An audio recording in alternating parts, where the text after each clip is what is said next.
Hey guys, excuse me 1 second.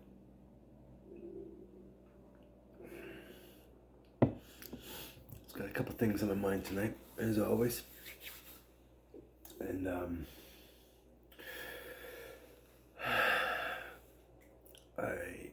there's a couple different branches I want to go off. I would like to explain more things about the ball in a couple different ways. So this might have to be a couple different parts. In one way, kind of describing the imagination aspect. And then the other hand would be the five senses aspect. And then kind of how that blends. Because both of those are kind of needed before you can feel the magnetic. But it all depends also on the openness. For other people, it's probably like that. But I'm saying for those that may need to start from scratch, that's okay. When I think back about the amount of time that I spent chasing something that wasn't what I was in here, collectively that's years. Easily. And I can see how probably some that's never stopped. And maybe some that never started. Right? It's all kinds. But so before I get rambling, because I tend to do that. Tonight, right now, this time will be, I think, the imagination side of it. There's a couple different ways I want to look at it. Because when you first say the word imagination, there's almost a gut reaction to the word to almost think instantly, oh, you mean fake, not real, made up, make believe. Because, that's an easy, quick way to get there, sure. But that's not its full usage. If you, like right now, I'm in a room and you're in a room, if you're watching this, look around you. Every single thing that's not natural was decided upon. Someone had to decide it. Every step of it probably went through phases. And it was a thought in someone's mind, and they used their body as a middleman to make it reality. That's pretty much the heart of all invention. Besides the necessity of whatever. But that notion upstairs to, it would really be nice if I had this, and you could work it to where, well, if I did this, then you work it right out into, you go from thought into form. So there's, I would say, various degrees of it being real, depending on the accuracy of the usage of the imagination, right? If you look at, say, an extreme, someone like Tesla, who could work through experiments and build things and test it in his mind to the point where he knew exactly if he built it this way, it was going to work exactly as he worked it out. He didn't have to waste any time testing. He took it to an extreme, right? And while that seems unrelated to, say, Alfred Hitchcock, who could picture his scenes in his head so clean that by the time he went to film it, it was already he was bored, even though he was filming it the first time. But he already knew what it was exactly going to look like before he did it. And it seems unrelated, but it's they're both using that imagination aspect to help them fulfill whatever it is their purpose is, whatever their, that's how wide open we are. It can be anything, but you can tailor to what you want it to be. It's your imagination, right? It's not just made for make-believe, right? We might misuse it, We might abuse it. We might ignore it. But I think if we try gratitude with it, you might find that it can do more than just make believe. And I think everyone, since you have it, it's a very important tool in your box. And I don't know about a lot of mythologies, but I do remember hearing something about in the past. Didn't someone get punished quite severely? Because like early humans didn't have imagination and creativity, right? Certain perceptions. These were gifts that were given to us. And someone that gave us this, I think, got punished. Right? How much thanks do we give? Right? Do we even think of it? If you look at how much of yourself can you accept when you try to do something you haven't ever done before, how quickly do you say, I can't? How quickly do you give up? Right? A lot of that, if you could picture yourself doing something, it makes it a lot easier to do it. Right? I used to play like Little League, right? And sometimes I couldn't practice because if I didn't have someone to practice with, and he was telling me, hey, if you just, you practice in your head just like we do here at practice, you do that more often than a guy who doesn't practice at all, you're going to be better. And I was confused by that at first because I thought, how can you get better at something by not doing it?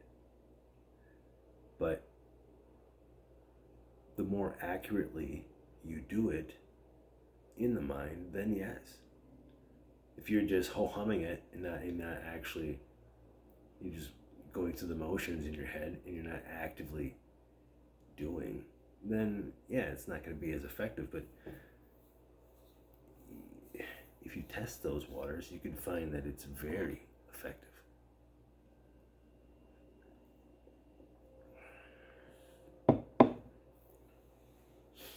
So like, if you look at any invention that is made, when you go from thought and you put it down on paper, from there you can make a prototype, bang, bang, boom, here it is. It's in front of you.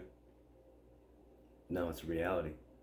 But if you back it up into where it's still just in my head, it hasn't reached paper yet, is it still got some essence of reality to it? It's on its way, it's becoming.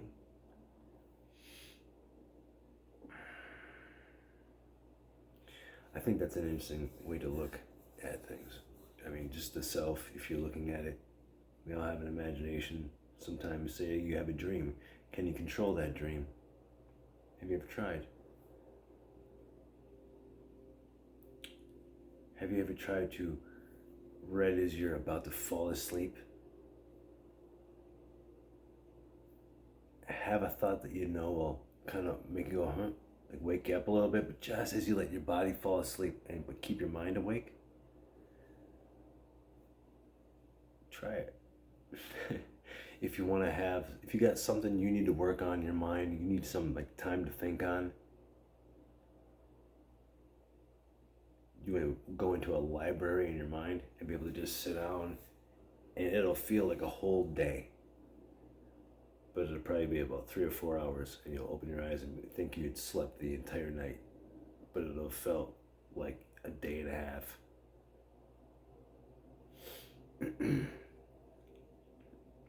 It's fun to experiment because you never know what you're going to find. You might underestimate yourself in ways, and you don't really know you do unless you try and test yourself just a little bit. And you can do that easily with just your imagination. Right? You can start with little things, right? Here's a pen. I'm just going to drop the pen. You can see the surface here. Where is it? Okay, I'm going to drop it over here where you can see the surface. Okay? So now, you just picture it, right? We'll drop it. Okay? Now, whether it fell the way you saw it in your mind or not is irrelevant.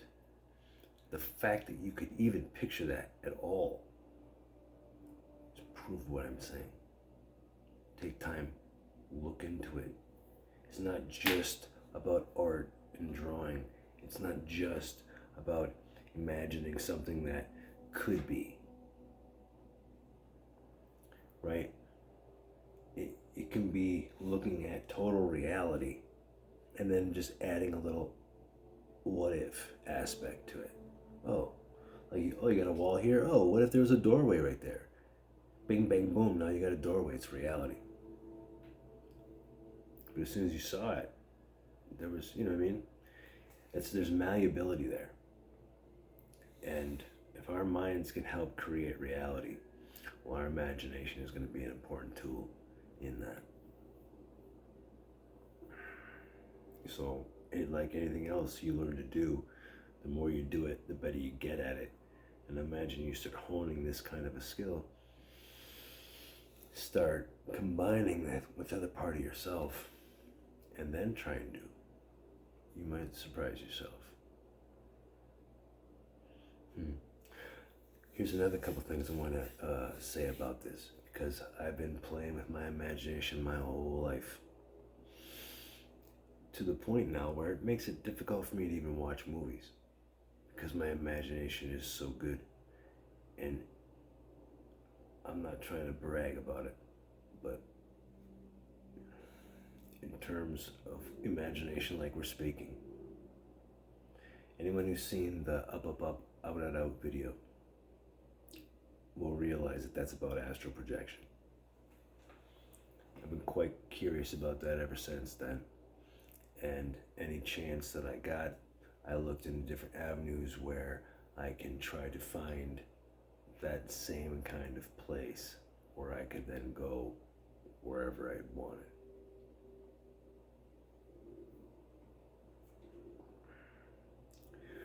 So that's why I started playing with sleep, trying to play with different parts of imagination. And to the degree where here, I'm sure I'll do videos someday with some of my arm wrestling stuff, but just over here, my couch is over there, and I was getting done with the workout, and I don't have cable, and so like just Walker Texas Ranger was on. It was just on as background noise. And I was just finishing up, and I was sitting down, and it went to commercial, and it was a commercial I couldn't stand. I was like, I don't want to hear that commercial again. So I was like, all right, I got this break. And I was thinking, okay, where could I go? And I thought to myself, okay, well, if the light from the other half of the universe can never get here, so we'll never really know what it looks like. And I was thinking to myself, well, I wonder what that looks like way out there. So I closed my eyes and tried to take myself out of the Milky Way and place myself where I could kind of conceive the center of the universe, okay? And I had my back to the unknown, and all of the known universe was like a horizon out in front of me.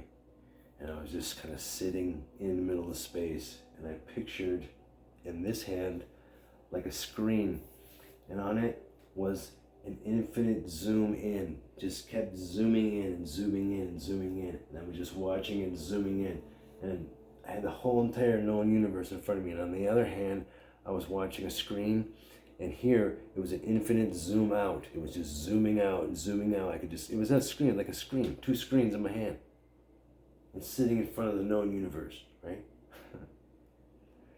And I'm watching this, and at one moment there, they both kind of matched, where I was like, holy crap, it like stilled, and I could like cross it over, and it was like, oh my gosh, and it clicked, and I realized we are all just on this one plane of this, because that's all happening at the same time. Infinite in, infinite out, and it matched. So it could just continuous. And I was like, we're just on one plane of that. And then my ears back at the couch could hear Walker promo starting, so I knew the next segment was coming. I'm hearing him whoosh, whoosh, whoosh, right? And I'm thinking, oh shit, I gotta get back. I know how this works. I can't just open my eye. I gotta get back. But I'm sitting in the middle of the dang universe, having an epiphany. Right? So I went, like, I gotta be quick. So I went to take a step to run. And that's all it felt like I did. One step. But when I started to move, the horizon of the left and the horizon to the right bent up, and they touched, and the entire universe was a tube. And it wasn't like I just went bap bap and I didn't travel. I went, and it was so fast. When I opened my eyes, my head went like that. When I was still on the couch. I didn't fall, but I opened my eyes and my head went like that. I was going so fast. It was like if I would have cranked up the speed just one more notch, it would have been just bing bing, and I wouldn't have traveled. I was sort of, but I went. It was so fast. It made light seem slow. Now, I don't know about math. I don't know about any of that stuff. But it makes me wonder, can the imagination know something that your conscious mind doesn't, and then show you?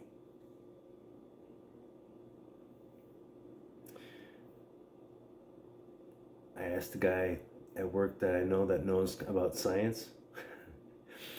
I didn't tell him what happened at first. I just said, hey, what do you think it would look like if you were going faster than the speed of light? And he was just like, well, geez, it's probably some dilation. But when I'm saying there was no dilation, it blew, it started faster than light.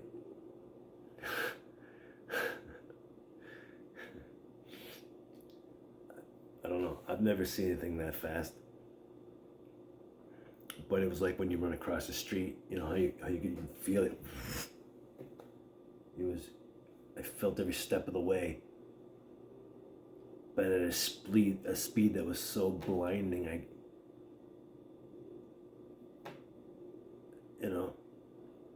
I'm not saying that that's real.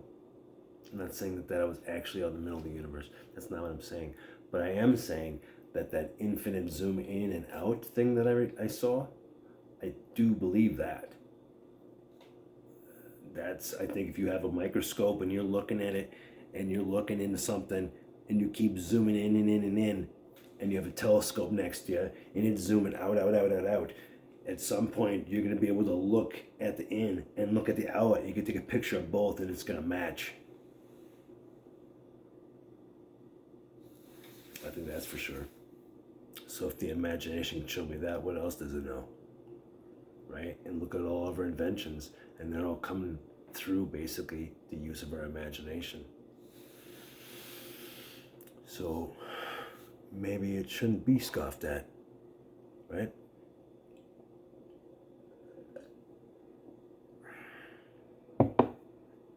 I'm just saying. Plus, there's a lot of avenues internally where it can help you. Like when you want to try to exercise it and strengthen it without having to sit there and burn through sketchbook after sketchbook after sketchbook and pencil after pencil and supply after supply. I've done that for years. I could show you stacks of sketchbooks where I was ripping through 8 to 10 hours a day. Where, yeah, I was doing it because I wanted to see if I could match the perspective or match the emotion or match whatever. For all those reasons, but also as a way to just ignore everything else and just be like, oh no, I'm busy here, and stay in my own little world and ignore everything, but also not really progress. You know what I'm saying? So, you don't want it to be a prison But if you are going to spend a lot of time in your imagination, you should have a way to use it, right? Not just be something you would consider fake, right? Oh, just something to think about. I'll get to the census part next time. Maybe there's still a little time. Maybe I'll do that after this. Talk to you soon.